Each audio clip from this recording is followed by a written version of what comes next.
In this Whiteboard Wednesday, we're going to look at the concept of program compliance. In the past, we've looked at all the different types of training principles and a few other ideas like adaptation and how it works. The thing that can undermine all of this, and is more important than any of it, is actually compliance to your training program. We really need to look at the motivation that you have for training and your ability to abide by a program. We can look at it a few different ways. We can look at adherence, that is, do you do the exercises that are actually prescribed and the sessions prescribed? Or do you deviate and do additional training that might actually interfere with your program? The other thing we can look at is consistency. Although you might plan to train 5 days a week, you might develop a pattern of only ever training 3 or 4 times per week, but your program's designed for 5 sessions per week. So adherence is actually really important. It comes back to motivation as well as discipline and control. We should look at what our motivations and reason for training are. Are we looking to train for a specific adaptation that is a set outcome in the future? Or are we training because we actually enjoy the sensation and social aspects? You may not be necessarily hard and fast one or the other, but you have to look at what your priorities are when it comes to training.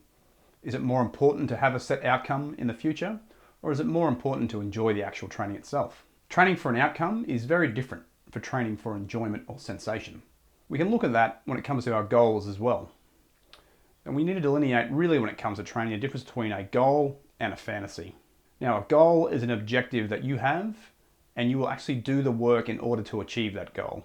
It's not simply a wish, it's actually a destination you want to get to, and you are then prepared to take the steps necessary to get there. A fantasy, on the other hand, is more like a wish. It's something you want to do, but you aren't necessarily prepared to take the steps to get there. And we all have wishes and we all want to do a lot of things in life, but we need to weigh up with your objectives of training. Is it really a fantasy, or is it actually a goal that you're willing to undertake? With training, it's no secret. Hard work has to be done, and we have to change our lifestyle if we're really serious about achieving goals linked to improving our health, fitness, or even high performance. Now, you can picture a continuum. At one end, we have what we call training, and that is very much linked to a specific outcome and an adaptation, and we're going to utilize goals as stepping stones to get towards those outcomes. The method we're going to use is training, so it's designed for a set purpose to have a set outcome in the future. The other end of the continuum is the exercising end. Now, this is fixated on the actual sensation of training itself. You might enjoy the social aspects of working hard, getting a sweat on, and sometimes even training with other people. That's the other end, and it's more aligned to enjoyment and sensation. We generally call that exercising. Now, everyone's going to sit somewhere on that continuum. If you go to the gym or do whatever else, simply for sensation and enjoyment, that's totally fine. If you're comfortable with that and you're happy with that, go for it. But if you're looking to train for a specific outcome, a certain objective, then what you do when it comes to health and fitness is less about enjoyment and sensation and more about achieving set steps towards that objective. Where you sit on that continuum should really drive what type of training or fitness regime you undertake. Different methodologies are going to suit people all along that continuum. If you're looking for the sensation, enjoyment, potentially social aspects, you should do that type of training. Just know that your adaptations and improvements are only going to be minor, and they're not necessarily going to be long-lasting. If you're looking for specific outcomes and you're actually looking to train for a set objective, you're probably going to have to accept that training is not necessarily going to be enjoyable. It doesn't mean it's going to be hard and painful. It just might mean it's going to be less enjoyable and potentially more boring and monotonous. Understanding where you sit on that continuum will help you find the right program to adhere to. Why compliance to a program matters? It really is when we're down that end of looking for an outcome or an objective with our training. And what we're doing with a training program is we're controlling stress and recovery. And they're the two key parts that lead to an adaptation. An important thing to consider when it comes to adherence isn't just following the program, but also means not doing additional work that could compromise the program. And that's a clear distinction. While some people might think all training is good, you can never do too much training, that is incorrect. It can lead to overtraining, detraining, or a really low performance when you actually go to test. If you try and jam more training in on top of a program, you'll find this will actually compromise both the stress and the recovery and will minimize your adaptation. You can picture a number of weeks of a program undergoing that stress recovery adaptation cycle we've talked about in the past. Now, the purple line indicates the best case. That is someone who's compliant and adheres to their program and doesn't try and deviate by doing additional work. What will happen is a certain amount of stress should be applied, ideally a set amount of recovery that leads to an adaptation. They'll then see an improvement in their performance. And this is then repeated.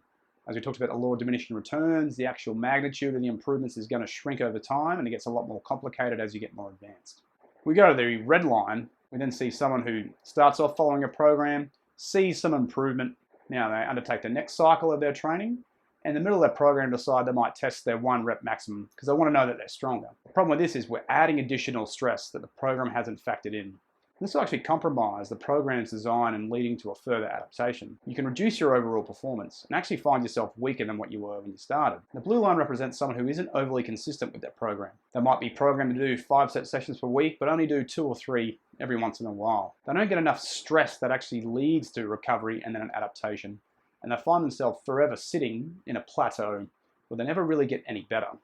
The key takeaways from this Whiteboard Wednesday is we really should establish good habits. And we should be realistic to how we approach training. You may want to train 5 times per week, but realistically you may only train 2 or 3 times per week. That's fine. Just make sure the programming you undertake is realistic based on what you will do, not what you hope to do. Setting good habits is really key to doing this, being consistent and adhering to your program. Then over time, adding more volume. While seeing improvements in our fitness and performance can be really motivating, we have to make sure we don't jump the gun and try and bite off more than we can chew. Greater adherence and greater consistency, or that is greater compliance to a program, will generally lead to greater improvements in our performance, so better adaptation. Just make sure we're disciplined and don't try and jam more training in. Deviating from your program, and that might be by not doing sessions or by doing other sessions that aren't prescribed and trying to test your maximums all the time, is really poor adherence. And that will lead to a decrease in your adaptations and your improvements in your performance and fitness overall.